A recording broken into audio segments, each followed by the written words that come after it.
Hello, everyone, and welcome to our third week in leadership communication. By now, you've taken the self assessment on your communication capabilities as a leader. And I hope that as you look at those responses, that you will understand what areas you're strong in and concentrate on those. Because remember, we want to concentrate on our strengths because we can make those better even than they are. And then what areas you are weak in, and think about how you might get help in order to complement or to make those weaknesses um, work better for you by bringing in other people who can help you in those areas. Now, it's true that we do need to work on those areas that, especially in communication, where we might not have as many strengths as we like, but we can also make use of the people around us to help us to strengthen those areas. Now, you'll notice in that self-evaluation, there were lots of communication pieces, lots of pieces that go in, lots of different skills that go into communication. And it could be that you don't, in your career, you might not use all of those areas of communication.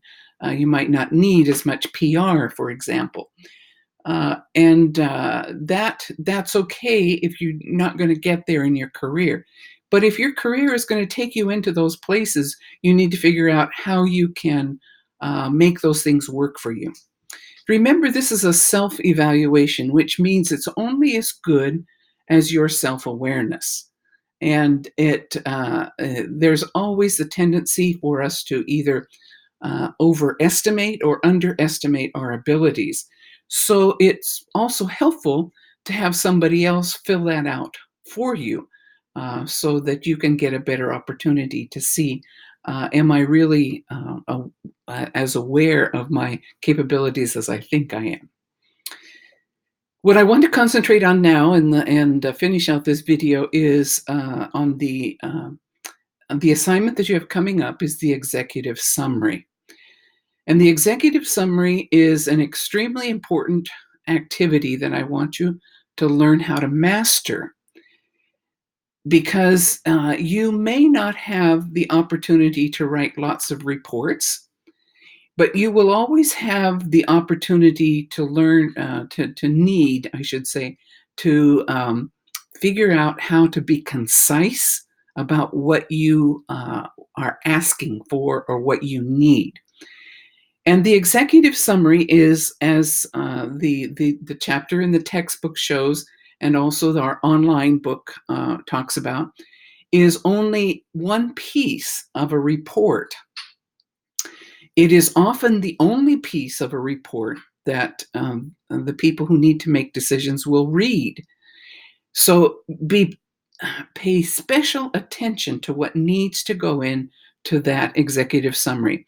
In the online text, Today's Business Communication, on page 64, you will find an excellent bulleted point outline of what should go in the executive summary. What I want you to understand is that your executive summary, on the basis, you have to think of it as you're writing it. You have to think of it in terms of, on the basis of this executive summary, somebody has to make a decision. And you will have the case study or the example about two companies merging and what to do about their healthcare. It is a little complicated in reading all the facts. I want you to pay close attention to it, because in your executive summary, you need to include the facts that will help upper management make a decision based on cost, based on comparison, on the different elements that go into that, making that decision about that healthcare plan. So note, your executive summary is only one page, no more than one page. Your executive summary is not like any of the other papers that you've written in the course. It does not require a title page. It is single-spaced. The paragraphs do not have to be indented. However, there should be a space between paragraphs. It is important when you're comparing information to include some type of comparison chart, but that has to be compact enough and it has to have the essential information that you need to help people make a decision. Your recommendation is at the end. You start with an introduction in the executive summary. Start with an introduction. This is the situation. This is the decision that we need to make. Then you go to the explanation of the details, the cost, and the comparison of the different items, and then the last piece of your executive summary is the recommendation. The recommendation cannot be something like in for this assignment cannot be something like this needs further study.